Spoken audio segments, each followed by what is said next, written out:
ਵਾਹਿਗੁਰੂ ਜੀ ਕਾ ਖਾਲਸਾ ਵਾਹਿਗੁਰੂ ਜੀ ਕੀ ਫਤਿਹ। ਮੈਂ ਤੁਹਾਡੀ ਹੋਸਟ ਨੀਲਮ ਕੌਰ ਤੇ ਮੈਂ ਟੀਵੀ 84 ਦੇ ਸਾਰੇ ਦਰਸ਼ਕਾਂ ਦਾ ਦਿਲੀ ਸਵਾਗਤ ਕਰਦੀ ਹਾਂ ਪ੍ਰੋਗਰਾਮ ਸੱਚੋ ਸੱਚ ਵਿੱਚ। ਰੋਜ਼ਾਨਾ ਦੀ ਤਰ੍ਹਾਂ ਤੁਹਾਡੇ ਤੇ ਸਾਡੇ ਹਰਮਨ ਪਿਆਰੇ ਡਾਕਟਰ ਅਮਰਜੀਤ ਸਿੰਘ ਮੇਰੇ ਨਾਲ ਬੈਠੇ ਹੋਏ ਨੇ। ਆਓ ਨਾਲ ਮਿਲ ਕੇ ਪ੍ਰੋਗਰਾਮ ਸ਼ੁਰੂ ਕਰਦੇ ਹਾਂ ਜੀ। Doctor Sahib welcome to our show. ਬਹੁਤ ਸ਼ੁਕਰੀਆ ਜੀ। ਡਾਕਟਰ ਸਾਹਿਬ ਅੱਜ 7 ਜਨਵਰੀ 2015 23 ਪੋ ਨਾਨਕਸ਼ਾਹੀ ਸੰਮਤ 546 ਦਾ ਦਿਨ ਹੈ ਜੀ। ਡਾਕਟਰ ਸਾਹਿਬ ਪ੍ਰੋਗਰਾਮ ਦੇ ਸ਼ੁਰੂ ਵਿੱਚ ਸਾਡੇ ਦਰਸ਼ਕਾਂ ਨੂੰ ਦੱਸੋ ਅੱਜ ਦਾ ਕੋਈ ਅਹਿਮ ਮੁੱਦਾ। ਸਭ ਤੋਂ ਪਹਿਲਾਂ ਤਾਂ ਮੈਂ ਸਮੂਹ ਟਰਾਈ ਸਟੇਟ ਦੀਆਂ ਸਿੱਖ ਸੰਗਤਾਂ ਦਾ ਸ਼ੁਕਰੀਆ ਅਦਾ ਕਰਦਾ ਜੀ ਕਿ ਅੱਜ ਜਿਹੜਾ ਦੁਪਹਿਰੇ 11:30 ਤੋਂ ਆਲਮੋਸਟ 2 ਵਜੇ ਤੱਕ ਪ੍ਰੋਟੈਸਟ ਇੰਡੀਅਨ ਕੌਂਸੂਲੇਟ ਦੇ ਬਾਹਰ ਹੋਇਆ, ਉਸ ਵਿੱਚ ਬਹੁਤ ਵੱਡੀ ਗਿਣਤੀ ਵਿੱਚ ਸਿੱਖ ਸੰਗਤਾਂ ਨੇ ਪਾਰਟਿਸਿਪੇਸ਼ਨ ਕੀਤੀ। ਆਲਮੋਸਟ ਨਿਊਯਾਰਕ, ਨਿਊ ਜਰਸੀ ਦੇ ਪ੍ਰਮੁੱਖ ਗੁਰਦੁਆਰਿਆਂ ਵੱਲੋਂ ਬੱਸਾਂ ਦਾ ਪ੍ਰਬੰਧ ਕੀਤਾ ਗਿਆ ਸੀ ਔਰ ਇਹ ਸਾਂਝੀ ਸ਼ਕਤੀ ਦਾ ਮੁਜ਼ਾਹਰਾ ਸੀ, ਜਿਹਦੇ ਵਿੱਚ ਗੁਰਦੁਆਰਾ ਕਮੇਟੀਆਂ, ਰਿਚਮੰਡ ਹਿਲ ਕਲਚਰਲ ਸੁਸਾਇਟੀ ਦੀ ਵੱਡੀ ਗਿਣਤੀ ਦੇ ਵਿੱਚ ਮੈਨੇਜਮੈਂਟ ਦੀ ਪ੍ਰੈਜ਼ੈਂਸ ਔਰ ਬਾਕੀ ਸਾਰੀਆਂ ਜਥੇਬੰਦੀਆਂ, ਗੁਰਦੁਆਰਾ ਕਮੇਟੀਆਂ ਦੀ ਉੱਥੇ ਹੋਂਦ ਇਹ ਦੱਸਣ ਲਈ ਕਾਫੀ ਸੀ ਕਿ ਸਾਡੇ ਜਿੰਨੇ ਮਰਜ਼ੀ ਮਤਭੇਦ ਹੋਣ, ਇਹਦੇ ਬਾਵਜੂਦ ਅਸੀਂ ਕੌਮੀ ਕੌਜ਼ ਦੇ ਲਈ ਇਕੱਠੇ ਹੋ ਸਕਦੇ ਹਾਂ। ਹਾਲਾਂਕਿ ਅੱਜ ਆਲਮੋਸਟ ਕਲੋਜ਼ ਟੂ 20 ਟੈਂਪਰੇਚਰ ਸੀ, ਫਰੀਜ਼ਿੰਗ ਕੋਲਡ, ਹੱਥ ਪੈਰ ਜੰਮਣ ਵਾਲੀ ਗੱਲ ਸੀ, ਲੇਕਿਨ ਇਹਦੇ ਬਾਵਜੂਦ ਜਿਸ ਕਿਸਮ ਦਾ ਉਤਸ਼ਾਹ ਔਰ ਜੋਸ਼ ਉਹਨਾਂ ਬੰਦੀ ਸਿੰਘਾਂ ਦੀ ਰਿਹਾਈ ਲਈ ਜਿਨ੍ਹਾਂ ਨੇ 20-20 ਸਾਲ ਤੋਂ ਜ਼ਿਆਦਾ ਸਮਾਂ ਜਿਹੜੀਆਂ ਉਹਨਾਂ ਨੂੰ ਜਿੰਨੀਆਂ ਕੈਦਾਂ ਸਨ ਉਸ ਤੋਂ ਜ਼ਿਆਦਾ ਸਮਾਂ ਉਹ ਗੁਜ਼ਾਰ ਚੁੱਕੇ ਨੇ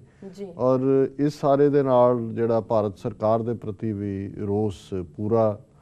ਜਿਹੜਾ ਉਹ ਜਲਾਲ ਦੇ ਵਿੱਚ ਸੀ। ਔਰ ਗੱਲ ਇਹ ਨਹੀਂ ਹੈ ਕਿ ਵੀ ਸਿਰਫ ਬੰਦੀ ਸਿੱਖ ਰਿਹਾ ਕਰੋ ਤੱਕ ਗੱਲ ਸੀ, ਅਸਲ ਜੋਸ਼ ਤਾਂ ਉਦੋਂ ਹੀ ਜਿਹੜਾ ਉਹ ਵਿਖਾਇਆ ਜਾਂਦਾ ਜਦੋਂ ਖਾਲਿਸਤਾਨ ਜ਼ਿੰਦਾਬਾਦ ਦਾ ਨਾਰਾ ਗੂੰਜਦਾ। ਸੋ ਅੱਜ ਜਿੱਥੇ ਅਸੀਂ ਇਸ ਗੱਲ ਦੇ ਉੱਤੇ ਤਸੱਲੀ ਦਾ ਇਜ਼ਹਾਰ ਕਰਦੇ ਹਾਂ, ਉੱਥੇ ਅਸੀਂ ਆਪਣੀ ਟੀਵੀ 84 ਦੀ ਟੀਮ ਦਾ ਵੀ ਸ਼ੁਕਰੀਆ ਅਦਾ ਕਰਦੇ ਹਾਂ ਕਿ ਇੰਨੇ ਫਰੀਜ਼ਿੰਗ ਟੈਂਪਰੇਚਰ 'ਚ ਉਹਨਾਂ ਨੇ ਉੱਥੇ ਰਿਕਾਰਡ ਕੀਤਾ ਔਰ ਫਿਰ ਅਸੀਂ ਆਪਣੀ ਐਡੀਟਿੰਗ ਟੀਮ ਦਾ ਧੰਨਵਾਦ ਕਰਦੇ ਹਾਂ ਕਿ ਉਹਨਾਂ ਨੇ ਉਹ ਸਾਰੇ ਵਿਖਾਵੇ ਦੀ 1 ਘੰਟੇ ਦੀ ਫੁਟੇਜ ਜਿਹੜੀ ਹੈ ਉਸ ਨੂੰ ਤਿਆਰ ਕੀਤਾ ਔਰ ਜਿਉਂ ਹੀ ਇਹ ਸਾਡਾ ਸ਼ੋਅ ਖਤਮ ਹੋਏਗਾ 9 ਵਜੇ 9 ਤੋਂ 10 ਤੱਕ ਲਾਈਵ ਜਿਹੜਾ ਹੈ ਸਾਡੇ ਦਰਸ਼ਕ ਸਰੋਤੇ ਦੂਰ ਦੂਰ ਤੱਕ ਇਸ ਨੂੰ ਦੇਖ ਸਕਣਗੇ। ਸੋ ਇਹ ਜਿਹੜਾ ਅੱਜ ਇੱਥੇ ਪ੍ਰੋਟੈਸਟ ਹੋਇਆ, ਜਦੋਂ ਮੈਂ ਮੀਡੀਆ ਦੇ ਹਵਾਲੇ ਨਾਲ ਦੇਖਦਾ ਕਿ 4 ਚੁਫੇਰੇ ਭਾਰਤ ਭਰ ਵਿੱਚ, ਹਰਿਆਣੇ ਦੇ ਆਲਮੋਸਟ ਹਰ ਕਸਬੇ ਦੇ ਵਿੱਚ, ਕੁਰੂਕਸ਼ੇਤਰ 'ਚ, ਕਰਨਾਲ, ਪਿਹੋਵਾ, ਲਾਡਵਾ, ਅੰਬਾਲਾ ਔਰ ਪੰਜਾਬ ਦੇ ਵਿੱਚ ਤਾਂ ਜਿਹੜਾ ਇੰਨੇ ਵੱਡੇ ਇਕੱਠ ਸਨ, ਜਿਵੇਂ ਤਖਤ ਸ੍ਰੀ ਦਮਦਮਾ ਸਾਹਿਬ ਤੋਂ ਭਾਈ ਪੰਥਪ੍ਰੀਤ ਸਿੰਘ ਹੋਰਾਂ ਨੂੰ ਸਿਰੋਪਾਓ ਦੇ ਕੇ ਜਥੇਦਾਰ ਆਨੰਦਗੜ੍ਹ ਨੇ ਰਵਾਨਾ ਕੀਤਾ। ਬਹੁਤ ਵੱਡੀ ਗਿਣਤੀ 'ਚ ਸਿੱਖ ਸੰਗਤਾਂ ਸਨ। ਜਥੇਦਾਰ ਜੀ ਨੇ ਕਿਹਾ ਵੀ ਮੈਂ ਕਿਸੇ ਦੁਨਿਆਵੀ ਡਿਪਟੀ ਕਮਿਸ਼ਨਰ ਜਾਂ ਦੂਸਰੇ ਦੇ ਨੂੰ ਇੱਕ ਤਖਤ ਦਾ ਜਥੇਦਾਰ ਹੋਣ ਦੇ ਨਾਤੇ ਨਹੀਂ ਜਾ ਸਕਦਾ, ਪਰ ਉਹਨਾਂ ਨੇ ਪੂਰਾ ਚੜ੍ਹਦੀ ਕਲਾ ਦਾ ਵਿਖਾਵਾ ਕੀਤਾ। ਇਸੇ ਤਰ੍ਹਾਂ ਬਰਨਾਲੇ ਦੇ ਵਿੱਚ ਬਹੁਤ ਵੱਡਾ ਇਕੱਠ ਹੋਇਆ ਜਿੱਥੇ ਕਿ ਖਾਲਿਸਤਾਨ ਦੇ ਨਾਅਰੇ ਵੀ ਫਿਜ਼ਾ ਦੇ ਵਿੱਚ ਗੂੰਜੇ। ਬਠਿੰਡੇ ਦੇ ਵਿੱਚ, ਦੁਆਬੇ 'ਚ ਔਰ ਕੋਈ ਐਸੀ ਥਾਂ ਨਹੀਂ ਹੈ, ਅੱਜ ਈਵਨ ਟ੍ਰਿਬਿਊਨ ਵਰਗੀ ਅਖਬਾਰ ਵੀ ਇਹ ਕਵਰ ਕਰਨ ਦੇ ਉੱਤੇ ਮਜਬੂਰ ਹੈ, ਭਾਵੇਂ 1 ਲਾਈਨਰ ਨੇ। ਇਸੇ ਤਰ੍ਹਾਂ ਯੂਰਪ ਦੇ ਵਿੱਚ, ਲੰਡਨ ਦੇ ਵਿੱਚ, ਪੈਰਿਸ ਦੇ ਵਿੱਚ, ਜਰਮਨੀ, ਆਸਟ੍ਰੇਲੀਆ ਹੀ ਅੱਜ ਮੇਰੀ ਗੱਲ ਹੋ ਰਹੀ ਸੀ, ਉਹਨਾਂ ਨੇ ਸਿਡਨੀ ਭੁੱਖ ਹੜਤਾਲ ਵੀ ਸ਼ੁਰੂ ਕੀਤੀ ਹੈ। ਕੈਨੇਡਾ ਦੇ ਵਿੱਚ ਵੀ ਜਿਹੜਾ ਹੈ ਭੁੱਖ ਹੜਤਾਲ ਦਾ ਸਿਲਸਿਲਾ ਆਟਵਾ ਦੇ ਵਿੱਚ ਚੱਲ ਰਿਹਾ। ਅੱਜ ਸ਼ਾਮ ਨੂੰ ਵੀ ਮੇਰਾ ਰੇਡੀਓ ਟਾਕ ਸ਼ੋਅ ਸੀ ਟੋਰਾਂਟੋ, ਜਿਹੜਾ ਕਿ ਹੁੰਦਾ ਰੋਜ਼ਾਨਾ ਹਰ ਬੁੱਧਵਾਰ 6:30 ਤੋਂ 7:30 ਵਾਲੇ 'ਚ, ਉਹ ਵੀ ਦੱਸ ਰਹੇ ਸੀ ਵੀ ਉੱਥੇ ਉਹਨਾਂ ਨੇ ਬੜਾ ਵੱਡਾ ਇਕੱਠ ਰੱਖਿਆ ਹੋਇਆ। ਸੋ ਆਲਰੇਡੀ ਸਾਰੇ ਪਾਸੇ ਹੀ ਜਿਵੇਂ ਇੱਕ ਮੋਮੈਂਟਮ ਇਸ ਇਸ਼ੂ ਦੇ ਉੱਤੇ ਬਣੀ ਹੈ, ਇਹ ਬੜੀ ਰਿਮਾਰਕੇਬਲ ਗੱਲ ਹੈ ਔਰ ਅਸੀਂ ਸਿੱਖ ਸੰਗਤਾਂ ਨੂੰ ਮੁਬਾਰਕਬਾਦ ਦਿੰਦੇ ਔਰ ਇੱਥੋਂ ਦੇ ਪ੍ਰੋਟੈਸਟ ਦੇ ਹਵਾਲੇ ਨਾਲ ਅਸੀਂ ਇਸ ਦੇ ਲਈ ਜੋ ਵੀ ਟੀਵੀ 84 ਵੱਲੋਂ ਕਰ ਸਕੇ, 2 ਦਿਨ ਪਹਿਲਾਂ ਇੱਕ ਪੂਰੀ ਪੈਨਲ ਡਿਸਕਸ਼ਨ ਇਸ ਦੇ ਉੱਪਰ, ਇਸ ਪ੍ਰੋਟੈਸਟ ਦੇ ਉੱਤੇ ਸੀ, ਜਿਹਦੇ 'ਚ ਰਿਚਮੰਡ ਹਿਲ ਗੁਰਦੁਆਰਾ ਕਮੇਟੀ ਦੇ ਪ੍ਰਧਾਨ, ਉਹਨਾਂ ਦੇ ਸਾਬਕਾ ਪ੍ਰਧਾਨ ਔਰ ਇਸ ਸਾਰੀ ਪ੍ਰੋਸੈਸ ਨੂੰ ਜਿਨ੍ਹਾਂ ਨੇ ਇਨੀਸ਼ੀਏਟ ਕੀਤਾ, ਕੋਆਰਡੀਨੇਟ ਕੀਤਾ, ਸਰ ਕਿਰਪਾਲ ਸਿੰਘ ਬਿਲਿੰਗ ਵੀ ਆਏ ਔਰ ਬਹੁਤ ਸਾਰਿਆਂ ਨੇ ਜਿਹੜੇ ਅੱਜ ਪ੍ਰੋਟੈਸਟ ਦੇ ਵਿੱਚ ਆਏ, ਉਹਨਾਂ 'ਚੋਂ ਕੁਛ ਨੇ ਆ ਕੇ ਕਿਹਾ ਵੀ ਕਿ ਜੀ ਅਸੀਂ ਟੀਵੀ 84 ਤੇ ਉਸ ਪੈਨਲ ਡਿਸਕਸ਼ਨ ਨੂੰ ਦੇਖਿਆ। ਸੋ ਅਸੀਂ ਸਮਝਦੇ ਹਾਂ ਵੀ ਇਹ ਇੱਕ ਇਲੈਕਟ੍ਰੋਨਿਕ ਮੀਡੀਆ ਦੇ ਹਵਾਲੇ ਨਾਲ ਗੁਰੂ ਨੇ ਸਾਨੂੰ ਟੀਵੀ 84 ਰਾਹੀਂ ਸੰਗਤਾਂ ਦੇ ਵੀ ਰੂਬਰੂ ਕੀਤਾ ਔਰ ਅੱਜ ਵੀ ਬਹੁਤ ਸਾਰੇ ਜਿਹੜੇ ਪਾਰਟਿਸਪੈਂਟ ਸਨ ਉਹਨਾਂ ਦੇ ਵਿੱਚੋਂ ਟੀਵੀ 84 ਦੇ ਦਰਸ਼ਕ ਵੀ ਨੇ ਇੱਕ ਨੌਜਵਾਨ ਖਾਸ ਤੌਰ 'ਤੇ ਜਿਹੜਾ ਕਿ ਇੰਟਰਨੈਸ਼ਨਲ ਸਟੱਡੀਜ਼ ਦੇ ਵਿੱਚ ਹੈ ਔਰ ਬੜਾ ਬ੍ਰਿਲੀਅੰਟ ਅਮਰੀਕਾ ਈਰਾਨ ਰਿਲੇਸ਼ਨਸ ਨੂੰ ਲੈ ਕੇ ਉਹਨੇ ਕਿਸੇ ਕਾਨਫਰੰਸ ਦਾ ਹਵਾਲਾ ਦਿੱਤਾ। ਉਹਨੇ ਕਿਹਾ ਜੀ ਮੈਂ 1 ਸਾਲ ਤੋਂ TV 84 ਦੇਖਦਾ ਜੀ ਔਰ ਉਸਨੇ ਬੜੇ ਚਾਅ ਨਾਲ ਫੋਟੋਆਂ ਵੀ ਲਵਾਈਆਂ ਔਰ ਪੂਰਾ ਉਸ ਨੂੰ ਉਤਸ਼ਾਹ ਸੀ। ਉਹ ਕਹਿੰਦਾ ਸੀ ਕਿ ਵੀ ਮੈਨੂੰ ਤਾਂ ਇਹ ਦੁੱਖ ਹੈ ਵੀ ਇਹ ਗੱਲਾਂ ਜਿਹੜੀਆਂ ਅਸੀਂ TV 84 ਤੋਂ ਜਾਂ ਤੁਹਾਡੀਆਂ ਸਪੀਚਿਸ ਰਾਹੀਂ ਸੁਣੀਆਂ ਜਾਂ ਸਮਝੀਆਂ ਨੇ ਵੀ ਸਾਡੇ ਪੇਰੈਂਟਸ ਨੇ ਸਾਨੂੰ ਕਿਉਂ ਨਹੀਂ ਦੱਸਿਆ। ਸੋ ਮੈਂ ਸਮਝਦਾ ਵੀ ਇਕੱਠ ਜਿੱਥੇ ਦੁਸ਼ਮਣ ਦੇ ਲਈ ਸਾਡੀ ਤਾਕਤ ਦਾ ਵਿਖਾਵਾ ਹੁੰਦਾ, ਉੱਥੇ ਸਾਡੇ ਆਪਣੇ ਲਈ ਵੀ ਇੱਕ ਉਤਸ਼ਾਹ ਪੈਦਾ ਕਰਨ ਵਾਲਾ ਜਿਹੜਾ ਉਹ ਮੌਕੇ ਹੁੰਦੇ ਨੇ, ਕਿਉਂਕਿ ਸਾਨੂੰ ਲੱਗਦਾ ਹੈ ਵੀ ਜੋ ਕੁਛ ਵੀ ਅਸੀਂ ਗੁਰੂ ਦੀ ਬਖਸ਼ਿਸ਼ ਦੇ ਨਾਲ ਕਰ ਰਹੇ ਉਸ ਦੀ ਕਿਤੇ ਨਾ ਕਿਤੇ ਕੋਈ ਸਾਰਥਕਤਾ ਹੈ। ਮੁੱਦੇ ਜਿਹੜੇ ਨੇ 2-3 ਇਨ ਬਰੀਫ ਹੀ ਮੈਂ ਡਿਸਕਸ ਕਰਾਂਗਾ। ਜਿਵੇਂ ਫਰਾਂਸ ਦੇ ਹਵਾਲੇ ਨਾਲ ਦੁਖਦਾਈ ਖਬਰ ਹੈ ਜੀ ਕਿ ਪੈਰਿਸ ਦੇ ਵਿੱਚ ਇੱਕ ਜਿਹੜੀ ਮੈਗਜ਼ੀਨ ਫ੍ਰੈਂਚ ਵਿਅੰਗ ਮੈਗਜ਼ੀਨ ਹੈ, ਸੈਟੀਅਰ ਕਹਿੰਦੇ ਨੇ ਵਿਅੰਗ ਨੂੰ, ਜਿਹਦੇ 'ਚ ਤੁਸੀਂ ਹਿਊਮਰ ਰਾਹੀਂ ਜਾਂ ਹਾਸੇ ਰਾਹੀਂ ਜਿਵੇਂ ਕਾਰਟੂਨ ਰਾਹੀਂ ਕੋਈ ਗੱਲ ਕਹਿੰਦੇ ਹੋ। ਮੋਸਟਲੀ ਹਾਲਾਂਕਿ ਇੱਕ ਇੰਟੈਲੀਜੈਂਟ ਕੰਮ ਹੁੰਦਾ ਹੈ, ਜਿਹੜੀ ਗੱਲ ਲੈਕਚਰਾਂ ਦੇ ਵਿੱਚ ਘੰਟਿਆਂ ਬੱਧੀ ਬੋਲ ਕੇ ਕਈ ਵਾਰੀ ਨਹੀਂ ਕਹੀ ਜਾ ਸਕਦੀ, ਉਹ ਤੁਸੀਂ ਇੱਕ ਵਿਅੰਗ ਦੇ ਨਾਲ, ਵਿਅੰਗ ਚਿੱਤਰ ਦੇ ਨਾਲ ਕਹਿ ਦਿੰਦੇ ਹੋ। ਪਰ ਸਮੱਸਿਆ ਉਦੋਂ ਹੁੰਦੀ ਹੈ, ਬੇਸ਼ੱਕ ਅਸੀਂ ਜਿਸ ਮੁਲਕ 'ਚ ਬੈਠੇ ਹਾਂ ਇੱਥੇ ਵੀ ਫਰੀਡਮ ਆਫ ਐਕਸਪ੍ਰੈਸ਼ਨ ਹੈ, ਫਸਟ ਅਮੈਂਡਮੈਂਟ ਦੇ ਥੱਲੇ ਆਜ਼ਾਦੀ ਦੀ ਗੱਲ ਕਰਦੇ, ਪਰ ਅਸੀਂ ਸਮਝਦੇ ਹਾਂ ਵੀ ਫਰੀਡਮ ਆਫ ਐਕਸਪ੍ਰੈਸ਼ਨ 'ਚ ਵੀ ਇੱਕ ਤੁਹਾਡੀ ਸੀਮਾ ਜ਼ਰੂਰ ਹੋਣੀ ਚਾਹੀਦੀ ਹੈ, ਜਿੱਥੇ ਆ ਕੇ ਇਹ ਹੋਏ ਕਿ ਨੋ ਇਹ ਨਹੀਂ ਹੈ ਵੀ ਕੋਈ ਕਾਨੂੰਨ ਜਾਂ ਕੋਈ ਸੈਂਸਰਸ਼ਿਪ ਤੁਹਾਨੂੰ ਉਸ ਤੋਂ ਰੋਕੇ, ਉਹ ਤਾਂ ਸਮਝ ਆ ਸਕਦਾ। ਪਰ ਮੈਂ ਸਮਝਦਾ ਹਾਂ ਵੀ ਜਿਹੜੀਆਂ ਖਾਸ ਤੌਰ 'ਤੇ ਜਿਹੜੇ ਮਜ਼ਹਬੀ ਮਾਮਲੇ ਹੁੰਦੇ ਨੇ, ਧਾਰਮਿਕ ਮੁੱਦੇ ਹੁੰਦੇ ਨੇ, ਉਹਨਾਂ ਦੇ ਵਿੱਚ ਇੱਕ ਬਹੁਤ ਜ਼ਿਆਦਾ ਸੈਂਸਿਟੀਵਿਟੀ ਹੁੰਦੀ ਹੈ, ਕਿਉਂਕਿ ਧਰਮ ਫੇਥ ਦੇ ਉੱਤੇ ਖੜ੍ਹਾ ਹੈ। ਉੱਥੇ ਕੋਈ ਠੀਕ ਹੈ ਬੁੱਧ ਧਰਮ ਜਾਂ ਕੋਈ ਹੋਰ ਦਲੀਲ ਨਾਲ ਵੀ ਗੱਲ ਕਰਨ ਦੀ, ਪਰ ਉਹ ਫਿਰ ਜਿੱਥੇ ਤੁਹਾਡਾ ਫੇਥ ਹੈ ਉੱਥੇ ਅਨਟਿਲ ਅਨਲੈਸ ਜਦੋਂ ਕੋਈ ਅਦਰਵਾਈਜ਼ ਸਕੈਂਡਲ ਨਿਕਲਦੇ ਨੇ। ਅਮਰੀਕਾ ਦੇ ਵਿੱਚ ਵੀ ਇਹ ਹੁੰਦਾ, ਜੇ ਹੁਣ ਕੈਥੋਲਿਕ ਚਰਚ ਨੂੰ ਲੈ ਕੇ ਜਿਹੜੇ ਇਹਨਾਂ ਦੇ ਬਿਸ਼ਪ, ਪਾਦਰੀ ਔਰ ਦੂਸਰੇ ਸੀ, ਉਹਨਾਂ ਦੀ ਬੱਚਿਆਂ ਨੂੰ ਐਕਸਪਲੋਇਟ ਕਰਨ ਦੀ, ਸੈਕਸ਼ੂਅਲ ਐਕਸਪਲੋਇਟ ਕਰਨ ਦੀਆਂ ਆਈਆਂ ਔਰ ਇਹਨਾਂ ਨੇ ਮੀਡੀਆ ਨੇ ਵੀ ਉਹਨੂੰ ਪੂਰਾ ਚੁੱਕਿਆ, ਉਹ ਗੱਲ ਸਮਝ ਆ ਸਕਦੀ ਹੈ। ਪਰ ਜਿੱਥੇ ਜਿਨ੍ਹਾਂ ਚੀਜ਼ਾਂ 'ਚ ਕਿਸੇ ਦਾ ਫੇਥ ਹੈ ਉੱਥੇ ਤੁਸੀਂ ਇੱਕ ਸੈਂਸਿਟੀਵਿਟੀ ਦਾ ਵਿਖਾਵਾ ਕਰਦੇ ਹੋ। ਜੇ ਕੋਈ ਰਿਪੋਰਟਰ ਸਿੱਖ ਈਵੈਂਟ ਨੂੰ ਕਵਰ ਕਰਨ ਆਇਆ ਔਰ ਉਹਨੂੰ ਇਹ ਦੱਸਿਆ ਜਾਂਦਾ ਹੈ ਕਿ ਭਾਈ ਇਸ ਧਰਮ ਦੇ ਵਿੱਚ ਤੁਸੀਂ ਸਿਰ ਤੁਹਾਡਾ ਢੱਕਿਆ ਹੋਣਾ ਚਾਹੀਦਾ ਜਦੋਂ ਤੁਸੀਂ ਗੈਦਰਿੰਗ ਦੇ ਵਿੱਚ ਜਾਣਾ ਹੈ, ਜਾਂ ਪੈਰਾਂ 'ਚੋਂ ਤੁਹਾਡੇ ਜੁੱਤੀਆਂ ਨਹੀਂ ਹੋਣੀਆਂ ਚਾਹੀਦੀਆਂ,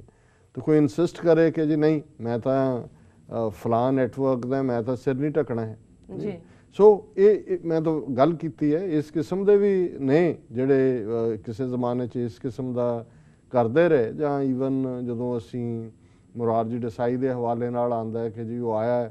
ਗੁਰੂ ਰਾਮਦਾਸ ਜੀ ਦਾ ਜਿਹੜਾ ਉਹ ਅੰਮ੍ਰਿਤਸਰ ਸ਼ਹਿਰ ਦੀ ਸਥਾਪਨਾ ਦੇ 400 ਸਾਲਾ ਸਮਾਗਮ ਸੀ ਔਰ ਉਹ ਅੰਦਰ ਗਿਆ, ਹਰਿਮੰਦਰ ਸਾਹਿਬ ਟੇਕਿਆ, ਉਹਨੂੰ ਪ੍ਰਸ਼ਾਦ ਦਿੱਤਾ, ਉਹ ਕਹਿੰਦਾ ਜੀ ਮੈਂ ਕੁਨਕਾ ਨਹੀਂ ਖਾਤਾ। ਉਹਨਾਂ ਨੇ ਕਿਹਾ ਜੀ, ਬਾਦਲ ਸੀ ਨਾਲ, ਇਹਨੇ ਕਿਹਾ ਜੀ ਨਹੀਂ, ਕਹਿੰਦਾ ਨਹੀਂ ਮੈंने कहा ना मैं नहीं खाता जी। ਉਹਨੇ ਕਿਹਾ ਜੀ ਇਹ ਪ੍ਰਸ਼ਾਦ ਹੈ, ਕਹਿੰਦਾ ਮੇਰੇ ਸਿਰ 'ਤੇ ਮਲ ਦੋ। ਹੁਣ ਇਹ ਜਿਹੜੀਆਂ ਇਸ ਕਿਸਮ ਦੀ, ਜੇ ਤੈਨੂੰ ਇੰਨਾ ਹੀ ਆ ਤੂੰ ਜਾ ਨਾ ਉੱਥੇ ਜੀ। ਸੋ ਅਸੀਂ ਸਮਝਦੇ ਹਾਂ ਵੀ ਜਿਹੜੀ ਘਟਨਾ ਫਰਾਂਸ ਦੇ ਵਿੱਚ ਵਾਪਰੀ, 2-3 ਗਨਮੈਨ ਜਿਹੜੇ ਨੇ ਉਹ ਉਸ ਵਿਅੰਗ ਮੈਗਜ਼ੀਨ, ਫ੍ਰੈਂਚ ਸੈਟੀਕਲ ਮੈਗਜ਼ੀਨ ਜਿਹਦਾ ਨਾਂ ਚਾਰਲੀ ਹੈਬਡੋ ਹੈ, ਉਹਦੇ ਦਫ਼ਤਰ 'ਚ ਗਏ ਔਰ ਉਹਨਾਂ ਨੇ ਜਿਹੜੀ ਹੈ ਗੋਲਾਬਾਰੀ ਕਰਕੇ ਅੰਦਰ 12 ਵਿਅਕਤੀਆਂ ਨੂੰ ਮਾਰ ਦਿੱਤਾ, ਜਿਸ ਦੇ ਵਿੱਚ ਇਸ ਮੈਗਜ਼ੀਨ ਦਾ ਐਡੀਟਰ, ਸਬ ਐਡੀਟਰ, ਦੂਸਰੇ EMPLOYEE ਨੇ, 5 ਜਿਹੜੇ ਨੇ ਉਹ ਜ਼ਖਮੀ ਨੇ। ਔਰ ਇਹਦਾ ਕਾਰਨ ਹਾਲਾਂਕਿ ਜਦੋਂ ਤੱਕ ਮੈਂ ਖਬਰ ਦੇਖੀ ਹੈ ਦੋਸ਼ੀ ਫੜੇ ਨਹੀਂ ਸੀ ਗਏ ਵੀ ਕੌਣ ਨੇ, ਲੇਕਿਨ ਇਹ ਸ਼ੱਕ ਕੀਤਾ ਜਾਂਦਾ ਹੈ ਵੀ ਇਸ ਮੈਗਜ਼ੀਨ ਨੇ 2005 ਦੇ ਵਿੱਚ, ਯਾਨੀ ਹੁਣ ਤੋਂ 9 ਸਾਲ ਪਹਿਲਾਂ, ਹਜ਼ਰਤ ਮੁਹੰਮਦ ਸਾਹਿਬ ਜਿਹੜੇ ਕਿ ਇਸਲਾਮ ਦੇ ਵਿੱਚ ਨਬੀ ਦਾ ਦਰਜਾ ਰੱਖਦੇ ਨੇ, ਨਬੀ ਔਰ ਇਸਲਾਮ ਦਾ ਆਧਾਰ ਹੀ ਇਸ ਗੱਲ ਦੇ ਉੱਤੇ ਹੈ ਜਦੋਂ ਉਹਨਾਂ ਦਾ ਕਲਮਾ ਕਿ ਜਿਹੜਾ ਇੱਕ ਰੱਬ ਹੈ ਔਰ ਹਜ਼ਰਤ ਮੁਹੰਮਦ ਸਾਹਿਬ ਉਸ ਦੇ ਨਬੀ ਨੇ ਜੀ। ਸੋ ਉਹਨਾਂ ਨੇ, ਔਰ ਇਸਲਾਮ ਦੇ ਵਿੱਚ ਕਿਉਂਕਿ ਕੋਈ ਪਿਕਚਰ, ਚਿੱਤਰ ਬਣਾਉਣਾ ਜਾਂ ਫੋਟੋ ਬਣਾਉਣੀ ਹਜ਼ਰਤ ਸਾਹਿਬ ਦੀ ਇਹ ਬਿਲਕੁਲ ਜਾਂ ਦੂਸਰੇ ਵੀ ਜਿਹੜੇ ਨੇ ਉਹ ਅਲਾਉਡ ਨਹੀਂ ਹੈ। ਸੋ ਇਹਨੇ ਬੜੀ ਮੈਗਜ਼ੀਨ ਦੇ ਵਿੱਚ ਹਜ਼ਰਤ ਸਾਹਿਬ ਦਾ ਕਾਰਟੂਨ ਫਨੀ ਅੰਦਾਜ਼ ਦੇ ਵਿੱਚ ਬਣਾਇਆ ਔਰ ਇਹ 2005 'ਚ ਜਦੋਂ ਇਹ ਹੋਇਆ ਤਾਂ ਉਦੋਂ ਵੀ ਇਸ ਦੇ ਉੱਤੇ ਬੜੇ ਰਾਇਟ ਹੋਏ ਸੀ ਮਿਡਲ ਈਸਟ ਦੇ ਵਿੱਚ ਵੀ ਹੋਏ, ਪਾਕਿਸਤਾਨ ਦੇ ਵਿੱਚ ਵੀ ਹੋਏ। ਔਰ ਲੇਕਿਨ ਇਹ ਪਿੱਛੇ ਨਹੀਂ ਮਤਲਬ ਇਸ ਦੀ ਕੋਈ ਅਪੋਲੋਜਾਈਜ਼ ਤਾਂ ਨਹੀਂ ਕੀਤਾ, ਪਰ ਹੋਰ ਵੀ ਫਿਰ ਇੱਕ ਅੱਧੀ ਸ਼ਰੀਆ ਹੈਬਡੋ ਨਾਂ ਦੀ ਜਿਹੜੀ ਹੈ ਇੱਕ ਫਨੀ ਮੈਗਜ਼ੀਨ ਕੱਢੀ ਔਰ ਕਿਹਾ ਜੀ ਹਜ਼ਰਤ ਮੁਹੰਮਦ ਸਾਹਿਬ ਇਹਦੇ ਐਡੀਟਰ ਇਨ ਚੀਫ ਨੇ। ਸੋ ਕੁੱਲ ਮਿਲਾ ਕੇ ਹਾਲਾਂਕਿ ਇਸ ਮੈਗਜ਼ੀਨ ਦੀ ਜਿਹੜੀ ਬੈਕਗਰਾਊਂਡ ਹੈ ਉਹ ਲੈਫਟ ਲਿਬਰਟੇਰੀਅਨ ਹੈ, ਕੋਈ ਇਹ ਨਹੀਂ ਹੈ ਕਿ ਵੀ ਕੋਈ ਐਕਸਟ੍ਰੀਮ ਰਾਈਟ ਵਿੰਗਰ ਨੇ ਜਿਵੇਂ ਉਹ ਜੇ ਇੱਥੇ ਕੂਕਲੈਕਸ ਕਲਾਨ ਵਾਲੇ ਨੇ, ਜਾਂ ਇੱਥੇ ਇੱਕ ਪਾਦਰੀ ਨੇ ਕਿਹਾ ਸੀ ਵੀ ਉਹਨੇ ਕੁਰਾਨ ਸ਼ਰੀਫ ਨੂੰ ਸਾੜਨਾ। ਲੇਕਿਨ ਇਹ ਜਦੋਂ ਤੁਸੀਂ ਹੁਣ ਲੈਫਟ ਲਿਬਰਟੇਰੀਅਨਿਜ਼ਮ ਦੇ ਥੱਲੇ ਵੀ ਤੁਸੀਂ ਇਹ ਆਲਮੋਸਟ ਨਾਸਤਿਕਤਾ ਤੱਕ ਚਲੇ ਜਾਂਦੇ ਨੇ, ਤਾਂ ਕਈ ਵਾਰ ਇਹਨਾਂ ਦਾ ਇਹ ਹੁੰਦਾ ਕਿ ਫਿਰ ਇਹ ਧਾਰਮਿਕ ਲੋਕਾਂ ਦੀ ਖਿੱਲੀ ਉਡਾਉਂਦੇ ਨੇ ਜਾਂ ਧਰਮ ਦੀ ਖਿੱਲੀ ਉਡਾਉਂਦੇ ਨੇ। ਸੋ ਕਿਸੇ ਹੱਦ ਤੱਕ ਤਾਂ ਠੀਕ ਹੈ, ਜਿਵੇਂ ਧਰਮ ਦੇ ਵਿੱਚ ਕੋਈ ਖਾਮੀਆਂ ਨੇ, ਕੋਈ ਕਮਜ਼ੋਰ ਗੱਲਾਂ ਨੇ, ਜਿਵੇਂ ਸਾਨੂੰ ਬਹੁਤ ਸਾਰੀਆਂ ਈਮੇਲਸ ਆਈਆਂ, ਪਰ ਕਿਉਂਕਿ ਮੇਰੇ ਕੋਲ ਨਾ ਵਕਤ ਹੁੰਦਾ ਨਾ ਮੇਰੀ ਦੀ ਦਿਲਚਸਪੀ ਹੁੰਦੀ, ਜਿਵੇਂ PK ਫਿਲਮ ਜਿਹੜੇ ਬੜੀ ਬਹੁਤ ਜ਼ਿਆਦਾ ਬਾਕਸ ਆਫਿਸ ਹਿੱਟ ਰਹੀ ਹੈ, ਇਸ ਨੂੰ ਲੈ ਕੇ ਇੱਕ ਪਾਸੇ ਤਾਂ ਹਿੰਦੂਆਂ ਵੱਲੋਂ ਪ੍ਰੋਟੈਸਟ ਹੋ ਰਹੇ ਨੇ ਕਿ ਜੀ ਸਾਡੇ ਜਿਹੜਾ ਧਰਮ ਦਾ ਅਪਮਾਨ ਕੀਤਾ। ਕੁਝ ਸਿੱਖ ਵੀਰਾਂ ਨੇ ਵੀ ਲਿਖਿਆ ਕਿ ਵੀ ਉਹਦੇ 'ਚ ਜਿਹੜਾ ਸਿੱਖ ਧਰਮ ਨੂੰ ਠੀਕ ਤਰ੍ਹਾਂ ਨਹੀਂ ਦਿਖਾਇਆ ਗਿਆ। ਪਰ ਜਿੰਨੇ ਇੱਕ ਰਿਵਿਊ ਜਾਂ ਜਿਹੜੇ ਸਾਡੇ ਕੁਝ ਕਲੋਜ਼ ਜਿਹੜੇ ਇਸ ਫੀਲਡ ਦੇ ਮਾਹਰ ਨੇ ਉਹਨਾਂ ਨੇ ਦੇਖਿਆ, ਤਾਂ ਉਹਨਾਂ ਨੇ ਮੈਨੂੰ ਕਿਹਾ ਕਿ ਜੀ ਜਿਹੜਾ ਇਹ ਫੇਕ ਬਾਬੇ ਨੇ ਜਿਸ ਕਿਸਮ ਦੇ, ਹਾਲਾਂ ਉਹਨਾਂ ਨੇ ਕਿਹਾ ਵੀ ਸਿੱਖਾਂ ਦਾ ਤਾਂ ਬੜਾ ਛੋਟੇ ਜਿਹੇ ਇੱਕ ਪਾਰਟ 'ਚ ਆਉਂਦਾ ਵੀ ਕੋਈ ਇਹ ਨਹੀਂ ਹੈ ਕਿ ਕੋਈ ਓਫੈਂਡਿੰਗ ਗੱਲ ਕੀਤੀ ਹੈ। ਪਰ ਦੂਸਰਿਆਂ ਬਾਰੇ ਜੇ ਹੁਣ ਕੋਈ ਫਰਾਡ ਕਰਦਾ ਹੈ, ਉਹ ਭਾਵੇਂ ਕੋਈ ਆਸਾਰਾਮ ਹੈ, ਉਹ ਜਿਹਨੂੰ ਬਾਪੂ ਕਹਿੰਦੇ ਸੀ, ਉਹਦੀਆਂ ਕਰਤੂਤਾਂ ਅਲਟੀਮੇਟਲੀ ਕੀ ਨਿਕਲੀਆਂ ਉਹਨਾਂ ਨੂੰ ਜੇ ਐਕਸਪੋਜ਼ ਕੀਤਾ ਜਾਂਦਾ ਹੈ, ਜਾਂ ਰਾਮਦੇਵ ਦਾ ਜਿਹੜਾ ਸੀ ਕਰਪਸ਼ਨ ਦੀਆਂ ਗੱਲਾਂ ਸਾਹਮਣੇ ਆਈਆਂ ਔਰ ਹੋਰ ਵੀ ਨਿਕਲਦਾ ਰਹਿੰਦਾ, ਫਿਰ ਦਬਦਬਾ ਜਾਂਦੀਆਂ ਨੇ ਗੱਲਾਂ। ਸੋ ਉਨਾ ਕੁ ਸਮਝ ਆ ਸਕਦਾ। ਪਰ ਜਦੋਂ ਤੁਸੀਂ ਇਹ ਮਿੱਥ ਕੇ ਹੀ ਤੁਰ ਪਾਓ ਕਿ ਵੀ ਇਹ ਕਰਨਾ, ਫਿਰ ਜ਼ਾਹਰ ਹੈ ਕਿ ਉਹਨਾਂ ਮਜ਼ਹਬਾਂ ਦੇ ਵਿੱਚ ਜਾਂ ਉਹਨਾਂ ਵਿਚਾਰਧਾਰਾਵਾਂ 'ਚ ਵੀ ਇਸ ਕਿਸਮ ਦੇ ਲੋਕ ਹੁੰਦੇ ਨੇ ਜਿਹੜੇ ਦਲੀਲ ਦੀ ਗੱਲ ਨਾਲੋਂ ਫਿਰ ਉਹ ਗੰਨ ਦੀ ਜ਼ਬਾਨ ਦੇ ਨਾਲ ਗੱਲ ਕਰਦੇ ਨੇ। ਸੋ ਅਸੀਂ ਕੁੱਲ ਮਿਲਾ ਕੇ, ਕਿਉਂਕਿ ਮੀਡੀਆ ਨਾਲ ਅਸੀਂ ਸੰਬੰਧਿਤ ਹੈ, ਸਾਨੂੰ ਇਸ ਘਟਨਾ ਦਾ ਦੁੱਖ ਹੈ ਔਰ ਅਸੀਂ ਸਮਝਦੇ ਹਾਂ ਵੀ ਇਹਦੇ ਨਾਲ ਆਲਰੇਡੀ ਯੂਰਪ ਦੇ ਵਿੱਚ ਇੱਕ ਐਂਟਾਈ ਇਸਲਾਮਿਕ ਲਾਈਨ ਚੱਲੀ ਹੋਈ ਹੈ। ਜਰਮਨ ਦੇ ਵਿੱਚ, ਈਸਟ ਜਰਮਨ 'ਚ ਖਾਸ ਤੌਰ 'ਤੇ ਪਿਛਲੇ ਦਿਨਾਂ 'ਚੋਂ 18,000 20,000 ਬੰਦਿਆਂ ਦੇ ਵਿਖਾਵੇ ਹੁੰਦੇ ਨੇ ਮੁਸਲਮਾਨਾਂ ਦੇ ਖਿਲਾਫ। ਉਹਨਾਂ ਦਾ ਨਾਅਰਾ ਹੀ ਹੁੰਦਾ ਹੈ ਕਿ ਸਟਾਪ ਇਸਲਾਮਾਈਜੇਸ਼ਨ ਆਫ ਯੂਰਪ, ਕਿ ਵੀ ਇਹ ਯੂਰਪ ਜਿਹੜਾ ਇਹਨਾਂ ਨੇ ਮੁਸਲਮਾਨ ਬਣਾ ਦੇਣਾ, ਇਹਨੂੰ ਤੁਸੀਂ ਰੋਕੋ। ਸੋ ਅਸੀਂ ਸਮਝਦੇ ਹਾਂ ਵੀ ਇਸ ਕਿਸਮ ਦੀ ਘਟਨਾ ਜਿਹੜੀ ਹੈ ਇਹਦੇ ਨਾਲ ਉਹਨਾਂ ਤਾਕਤਾਂ ਨੂੰ ਵੀ ਬਲ ਮਿਲਦਾ, ਔਰ ਸਿੱਖ ਦੇ ਨਾਤੇ ਅਸੀਂ ਇਸ ਲਈ ਵੀ ਫਿਕਰਮੰਦ ਹੁੰਦੇ ਕਿ ਇਹਦੇ ਨਾਲ ਹੀਟ ਕ੍ਰਾਈਮ ਵੀ ਵੱਧ ਜਾਂਦਾ ਹੈ। ਸੋ ਬਹੁਤ ਸਾਰਿਆਂ ਦੇ ਲਈ ਜਿਹੜੇ ਇਸ ਕਿਸਮ ਦੇ ਫਿਰ ਜਿਹਨੇ ਦੂਸਰੇ ਪਾਸੇ ਦੇ ਜਨੂਨ 'ਚ ਆਉਂਦੇ ਨੇ, ਉਹ ਉਹਨਾਂ ਦੇ ਲਈ ਹਰ ਫੋਰਨਰ ਔਰ ਖ਼ਾਸ ਤੌਰ 'ਤੇ ਜਿਹੜਾ ਸਿੱਖੀ ਸਰੂਪ ਹੈ ਉਸ ਨੂੰ ਉਹ ਨਫ਼ਰਤ ਦੀ ਨਿਗਾਹ ਨਾਲ ਦੇਖਦੇ ਨੇ ਡਿਊ ਟੂ ਇਗਨੋਰੈਂਸ। ਲੇਕਿਨ ਅਸੀਂ ਇਸ ਘਟਨਾ ਨੂੰ ਜਿਹੜਾ ਇਹ ਸਮਝਦੇ ਹਾਂ ਵੀ ਇਸ ਦੀ ਟਾਈਮਿੰਗ ਜਾਂ ਜਿਸ ਤਰੀਕੇ ਨਾਲ ਜੋ ਵੇਵ ਇਸ ਵੇਲੇ ਯੂਰਪ ਦੇ ਵਿੱਚ ਚੱਲ ਰਹੀ ਹੈ ਉਸ 'ਚ ਇਹ ਹੋਰ ਬਲਦੀ ਤੇ ਤੇਲ ਦਾ ਕੰਮ ਕਰੇਗੀ। ਦੂਸਰੀ ਅੱਜ ਹੀ ਮੈਂ ਦੇਖ ਰਿਹਾ ਸੀ ਕਿ ਆਮ ਆਦਮੀ ਪਾਰਟੀ ਦਾ ਇੱਕ ਵਫਦ ਧਰਮਵੀਰ ਗਾਂਧੀ ਜਿਹੜੇ ਮੈਂਬਰ ਪਾਰਲੀਮੈਂਟ ਨੇ ਪਟਿਆਲੇ ਤੋਂ, ਉਹਨਾਂ ਨਾਲ ਜਥੇਦਾਰ ਅਕਾਲ ਤਖਤ ਸਾਹਿਬ ਨੂੰ ਉਹਨਾਂ ਦੇ ਗ੍ਰਹਿ ਵਿਖੇ ਮਿਲਿਆ, ਉਹਨਾਂ ਦੇ ਰੈਜ਼ੀਡੈਂਸ, ਔਰ ਉਹਨਾਂ ਨੇ ਉਹਨਾਂ ਨੂੰ ਇੱਕ ਮੈਮੋਰੈਂਡਮ ਦਿੱਤਾ। ਉਹਦੇ 'ਚ ਉਹਨਾਂ ਨੇ ਮੰਗ ਕੀਤੀ ਹੈ ਕਿ ਅਕਾਲ ਤਖਤ ਸਾਹਿਬ ਤੋਂ ਇਹ ਹੁਕਮਨਾਮਾ ਜਾਰੀ ਕੀਤਾ ਜਾਏ ਕਿ ਜ਼ਾਤ ਪਾਤ 'ਤੇ ਆਧਾਰਿਤ ਜਿਹੜੇ ਕਬਰਸਤਾਨ ਜਾਂ ਸ਼ਮਸ਼ਾਨ ਘਾਟ ਬਣਦੇ ਨੇ ਜਾਂ ਬਣ ਰਹੇ ਨੇ ਜਾਂ ਬਣੇ ਹੋਏ ਨੇ, ਜਾਂ ਗੁਰਦੁਆਰੇ ਬਣੇ ਨੇ ਜਾਂ ਬਣ ਰਹੇ ਨੇ, ਇਹਨਾਂ ਨੂੰ ਰੋਕਿਆ ਜਾਏ। ਔਰ ਉਹਨਾਂ ਨੇ ਧਰਮਵੀਰ ਗਾਂਧੀ ਨੇ ਇਹ ਖੁਦ ਵੀ ਕਿਹਾ, ਉਹਨਾਂ ਨੇ ਕਿਹਾ ਕਿ ਜੀ ਮੇਰੇ ਕੋਲ, ਕਿਉਂਕਿ ਉਹਨਾਂ ਕੋਲ ਸੈਂਟਰਲ ਗ੍ਰਾਂਟ ਹੁੰਦੀ ਹੈ, MP ਦੇ ਕੋਲ ਸ਼ਾਇਦ 2 ਕਰੋੜ ਜਾਂ 3 ਕਰੋੜ ਉਹਨਾਂ ਨੂੰ ਮਿਲਦਾ ਹੈ ਐਨੂਅਲ, ਜਿਹੜਾ ਉਹਨਾਂ ਨੇ ਲੋਕਾਂ 'ਚ ਦੇਣਾ ਹੁੰਦਾ। ਵੀ ਬਹੁਤ ਸਾਰੇ ਲੋਕ ਅਪਰੋਚ ਕਰਦੇ ਨੇ ਸਾਨੂੰ ਕਿ ਜੀ ਅਸੀਂ ਆਪਣੀ ਜ਼ਾਤ ਜਾਂ ਆਪਣਾ ਕਬੀਲਾ ਉਸ ਦੇ ਲਈ ਸ਼ਮਸ਼ਾਨ ਘਾਟ ਬਣਾਉਣਾ ਹੈ। ਉਹਨਾਂ ਨੇ ਕਿਹਾ ਵੀ ਇਹ ਠੀਕ ਨਹੀਂ ਹੈ, ਔਰ ਉਹਨਾਂ ਨੇ ਨਾਲ ਹੀ ਇਸ ਮੈਮੋਰੈਂਡਮ ਤੋਂ ਇਲਾਵਾ ਵੀ ਉਹਨਾਂ ਨੇ ਕਿਹਾ ਕਿ 12 ਪਿੰਡਾਂ ਦੀਆਂ ਪੰਚਾਇਤਾਂ ਨੇ ਆਲਰੇਡੀ ਇਹ ਫੈਸਲਾ ਕੀਤਾ ਹੈ ਕਿ ਵੀ ਅਸੀਂ ਕੋਈ ਵੀ ਇਸ ਕਿਸਮ ਦਾ ਜ਼ਾਤ ਜਾਂ ਇਸ ਵਰਗ ਆਧਾਰਿਤ ਕੋਈ ਕ੍ਰੀਮੇਸ਼ਨ ਗਰਾਊਂਡ ਜਾਂ ਗੁਰਦੁਆਰਾ ਨਹੀਂ ਬਣਾਵਾਂਗੇ। ਸੋ ਉਹਨਾਂ ਨੇ ਨਾਲ ਹੀ ਜਿਹੜਾ ਘਰ ਵਾਪਸੀ ਦੇ ਨਾਂ ਥੱਲੇ ਜਿਵੇਂ ਧਰਮ ਪਰਿਵਰਤਨ ਕਰ ਰਹੇ ਨੇ ਅੱਜ ਕੱਲ੍ਹ RSS ਦਾ ਏਜੰਡਾ ਹੈ, ਉਸ ਦੀ ਵੀ ਉਹਨਾਂ ਨੇ ਜ਼ੋਰਦਾਰ ਸ਼ਬਦਾਂ ਦੇ ਵਿੱਚ ਨਿਖੇਧੀ ਕੀਤੀ ਹੈ। ਸੋ ਅਸੀਂ ਇਸ ਐਫਰਟ ਨੂੰ, ਬੇਸ਼ੱਕ ਆਮ ਆਦਮੀ ਪਾਰਟੀ ਦੀਆਂ ਨੀਤੀਆਂ ਕੁਛ ਵੀ ਹੋਣ, ਅਲਟੀਮੇਟਲੀ ਨੈਸ਼ਨਲਿਸਟ ਨੇ, ਭਾਰਤੀ ਕੌਮੀਅਤ 'ਚ ਯਕੀਨ ਰੱਖਦੇ ਨੇ ਜੀ। ਪਰ ਅਸੀਂ ਸਮਝਦੇ ਹਾਂ ਵੀ ਇਹੋ ਜਿਹੀ ਜਿਹੜਾ ਈਵਨ ਉਹਨਾਂ ਵੱਲੋਂ ਅਕਾਲ ਤਖਤ ਵੱਲ ਦੇਖਣਾ ਔਰ ਅਕਾਲ ਤਖਤ ਦੇ ਜਥੇਦਾਰ ਨੂੰ ਕਹਿਣਾ ਇਹ ਇੱਕ ਬਹੁਤ ਹਾਂ ਪੱਖੀ ਗੱਲ ਹੈ। ਔਰ ਇਹ ਅਸੀਂ ਸਮਝਦੇ ਹਾਂ ਵੀ ਆਪਣੇ ਆਪ ਦੇ ਵਿੱਚ ਵੀ ਹਾਲਾਂ ਇਸ ਤੋਂ ਪਹਿਲਾਂ ਇਸ ਕਿਸਮ ਦੇ ਜਿਹੜੀ ਹੈ ਸ਼ਾਇਦ ਅਪੀਲ ਦੇ ਨਾਂ ਥੱਲੇ ਜਾਂ ਹੁਕਮਨਾਮੇ ਦੇ ਨਾਂ ਥੱਲੇ ਕੁਛ ਆਇਆ ਵੀ ਹੈ ਕਿ ਪਿੰਡਾਂ ਦੇ ਵਿੱਚ ਇੱਕ ਗੁਰਦੁਆਰਾ ਹੋਣਾ ਚਾਹੀਦਾ ਹੈ ਜਾਂ ਇਹ ਨਾ ਹੋਏ, ਪਰ ਅਸੀਂ ਸਮਝਦੇ ਹਾਂ ਵੀ ਇੱਕ ਗੈਰ ਸਿੱਖ ਵੱਲੋਂ ਵੀ ਆ ਕੇ ਅਕਾਲ ਤਖਤ ਵੱਲ ਦੇਖਣਾ ਇਹ ਇੱਕ ਬੜੀ ਹਾਂ ਪੱਕੀ ਗੱਲ ਹੈ। ਔਰ ਇਹਦੇ ਲਈ ਵੀ ਸਾਨੂੰ ਇੱਕ ਅਵੇਅਰਨੈਸ ਕੈਂਪੇਨ ਚਲਾਉਣੀ ਚਾਹੀਦੀ ਹੈ। ਸਿਰਫ ਉੱਥੇ ਬੈਠ ਕੇ ਕਿਸੇ ਦੇ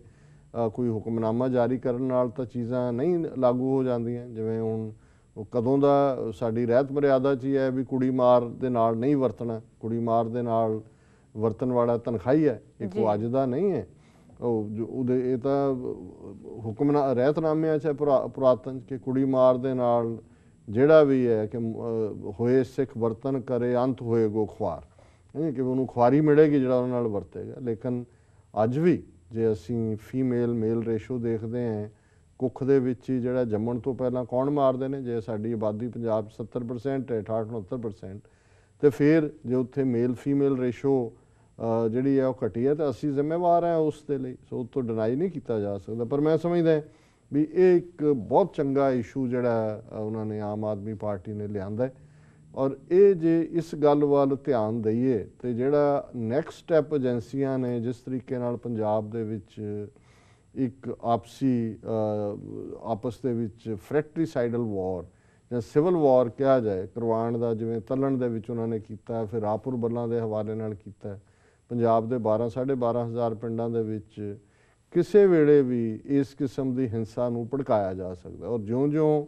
ਗੁਰਦੁਆਰੇ ਅੱਡ ਬਣ ਰਹੇ ਨੇ, ਸ਼ਮਸ਼ਾਨ ਘਾਟ ਅੱਡ ਬਣ ਰਹੇ ਨੇ, ਔਰ ਫਿਰ ਏਜੰਸੀਆਂ ਨੇ ਉੱਥੇ ਕਿਵੇਂ ਅੰਮ੍ਰਿਤ ਬਾਣੀ ਦੇ ਨਾਂ ਥੱਲੇ ਈਵਨ ਜਿਨ੍ਹਾਂ ਗੁਰਦੁਆਰਿਆਂ ਦੇ ਵਿੱਚ ਗੁਰੂ ਗ੍ਰੰਥ ਸਾਹਿਬ ਜੀ ਦਾ ਪ੍ਰਕਾਸ਼ ਸੀ ਉੱਥੇ ਵੀ ਤਫਰਕਾ ਪਾਉਣ ਦੀ ਕੋਸ਼ਿਸ਼ ਕੀਤੀ। ਔਰ ਮੈਂ ਸਮਝਦਾ ਵੀ ਪੰਜਾਬ ਦਾ ਦਲਿਤ ਭਾਈਚਾਰਾ ਵਧਾਈ ਦਾ ਹੱਕਦਾਰ ਹੈ ਕਿ ਥੋੜ੍ਹੀਆਂ ਜਿਹੀਆਂ ਥਾਵਾਂ ਨੂੰ ਛੱਡ ਕੇ ਇੰਨਾ ਜ਼ੋਰ ਲਾਉਣ ਦੇ ਬਾਵਜੂਦ ਵੀ ਏਜੰਸੀਆਂ ਔਰ ਉਹਨਾਂ ਦੇ ਏਜੰਟ ਜਿਹੜੇ ਇਹਨਾਂ ਦੇ ਵਿੱਚ ਸੀ ਗੁਰੂ ਗ੍ਰੰਥ ਸਾਹਿਬ ਦੇ ਉੱਤੇ, ਕਿਉਂਕਿ ਉਹ ਵੀ ਸਮਝਦੇ ਨੇ ਜਿਹੜੇ ਉਹਨਾਂ ਦੇ ਬੁੱਧੀਜੀਵੀ ਵੀ ਨੇ ਕਿ ਭਾਈ ਸਾਡੀ ਤਾਂ ਸਾਰੀ ਸਟਰੈਂਥ ਹੈ। ਔਰ ਇਹਨਾਂ ਦੇ ਇੱਕ ਪੱਤਰਕਾਰ ਨੇ ਇੱਕ ਵਾਰ ਮੈਨੂੰ ਕਿਹਾ, ਕਹਿੰਦਾ ਜੀ ਅਸੀਂ ਇਹ ਜਿਹੜਾ ਅੰਮ੍ਰਿਤ ਬਾਣੀ ਜਾਂ ਸੋ ਕਾਲਡ ਕੁਛ ਹੋਰ ਬਣਾ ਲਈਏ, ਸਾਡਾ ਤਾਂ ਦਾਅਵਾ ਹੈ, ਸਾਡੀ ਤਾਂ ਕੰਟਰੀਬਿਊਸ਼ਨ ਹੈ, ਅਸੀਂ ਤਾਂ ਸਿੱਖ ਇਤਿਹਾਸ ਦੇ ਹਵਾਲੇ ਹੀ ਜੀਂਦੇ, ਇਹਨੂੰ ਅਸੀਂ ਕਿਉਂ ਉਸ ਸਾਰੇ ਵਿਰਸੇ ਨਾਲੋਂ ਅਸੀਂ ਤੋੜ ਕੇ ਅਸੀਂ ਆਪਣਾ ਇਤਿਹਾਸ ਕਦੋਂ ਸਿਰਜਾਂਗੇ ਵੀ ਸਾਡਾ ਇਤਿਹਾਸ ਸਿੱਖੀ ਨਾਲ ਜੁੜਿਆ ਹੋਇਆ। ਮੈਂ ਸਮਝਦਾ ਵੀ ਏਜੰਸੀਆਂ ਦਾ ਇਹ ਅਟੈਂਪਟ ਜਿਹੜਾ ਹੈ ਉਹ ਫੇਲ ਹੋਇਆ। ਲੇਕਿਨ ਇਹ ਜਿਹੜਾ ਇਸ਼ੂ ਹੈ ਇਹਦੇ ਤੇ ਸਿਰਫ ਕੋਈ ਹੁਕਮਨਾਮਾ ਜਾਰੀ ਹੋਣ ਤੱਕ ਨਹੀਂ ਗੱਲ ਹੋਣੀ ਚਾਹੀਦੀ। ਮੈਂ ਸਮਝਦਾ ਕਿ ਇੱਕ ਮੂਵਮੈਂਟ ਬਿਲਡ ਕਰਨੀ ਚਾਹੀਦੀ ਹੈ ਸੋਸ਼ਲ ਪੰਜਾਬ ਦੇ ਪਿੰਡਾਂ ਦੇ ਵਿੱਚ, ਜਿੱਥੇ ਕਿ ਅਸੀਂ ਇਹਨਾਂ ਨੂੰ, ਇਸ ਵਰਗ ਨੂੰ ਜਿਨ੍ਹਾਂ ਨੂੰ ਗੁਰੂ ਨੇ ਆਪਣੇ ਗਲ ਨਾਲ ਲਾਇਆ ਸੀ, ਗੁਰੂ ਨਾਨਕ ਸਾਹਿਬ ਨੇ ਫਰਮਾਇਆ ਸੀ ਜਿੱਥੇ ਨੀਚ ਸੰਭਾਲੀਅਨ ਤਿੱਥੇ ਨਦਰ ਤੇਰੀ ਬਖਸ਼ੀਸ਼, ਔਰ ਗੁਰੂ ਕਲਗੀਧਰ ਪਾਤਸ਼ਾਹ ਨੇ ਭਾਈ ਜੈਤਾ ਜੀ ਜਿਹੜੇ ਕਿ ਗੁਰੂ ਤੇਗ ਬਹਾਦਰ ਸਾਹਿਬ ਦਾ ਸੀਸ ਦਿੱਲੀ ਤੋਂ ਲੈ ਕੇ ਆਏ, ਉਹਨਾਂ ਨੂੰ ਆਪਣੇ ਗਲ ਨਾਲ ਲਾ ਕੇ ਫਰਮਾਇਆ ਸੀ ਰੰਗਰੇਟੇ ਗੁਰੂ ਕੇ ਬੇਟੇ। ਸੋ ਅਸੀਂ ਸਮਝਦੇ ਹਾਂ ਵੀ ਅਸੀਂ ਗੁਰੂ ਵੱਲ ਪਿੱਠ ਕੀਤੀ ਹੈ, ਅਸੀਂ ਗੁਰੂ ਕੇ ਬੇਟੇ, ਜੇ ਅਸੀਂ ਆਪਣੇ ਆਪ ਨੂੰ ਗੁਰੂ ਦੇ ਬੱਚੇ ਕਹਿੰਦੇ ਹਾਂ ਜੀ, ਪਿਤਾ ਗੁਰੂ ਗੋਬਿੰਦ ਸਿੰਘ, ਮਾਤਾ ਸਾਹਿਬ ਕੌਰ ਵਾਸੀ ਆਨੰਦਪੁਰ ਦੇ, ਔਰ ਉਹਨਾਂ ਨੂੰ ਅਸੀਂ ਜਿਹੜਾ ਉਹ ਦੁਰਕਾਰਿਆ ਹੋਇਆ, ਤੇ ਫਿਰ ਅਸੀਂ ਗੁਰੂ ਵੱਲ ਪਿੱਠ ਕੀਤੀ ਹੋਈ ਹੈ। ਔਰ ਮੈਂ ਅਕਸਰ ਇਹ ਗੱਲ ਆਪਣੇ ਇਹਨਾਂ ਵੀਰਾਂ ਨੂੰ ਮਾਣ ਨਾਲ ਕਹਿੰਦਾ ਕਿ ਜੇ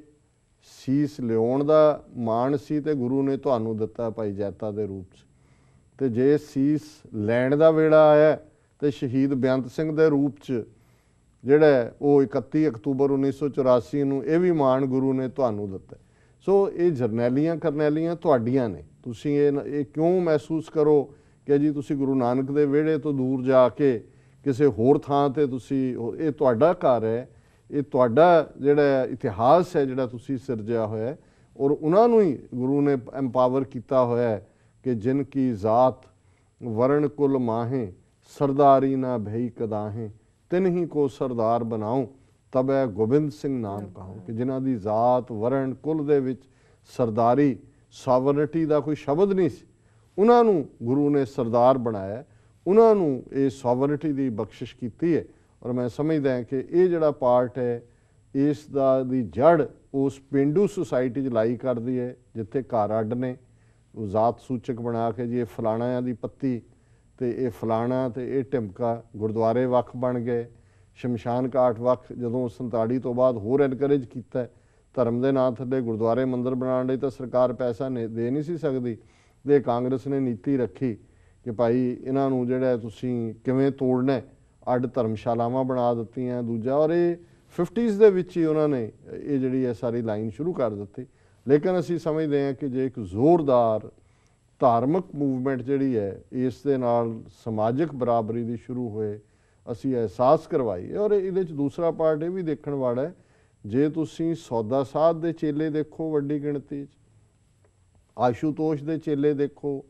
ਭਨਿਆਰੇ ਵਾਲੇ ਦੇ ਦੇਖੋ, ਤੇ ਬਹੁਤ ਸਾਰੇ, ਜਾਂ ਈਵਨ ਰਾਧਾ ਸੁਆਮੀ ਕਲੈਨ 'ਚ ਦੇਖੋ,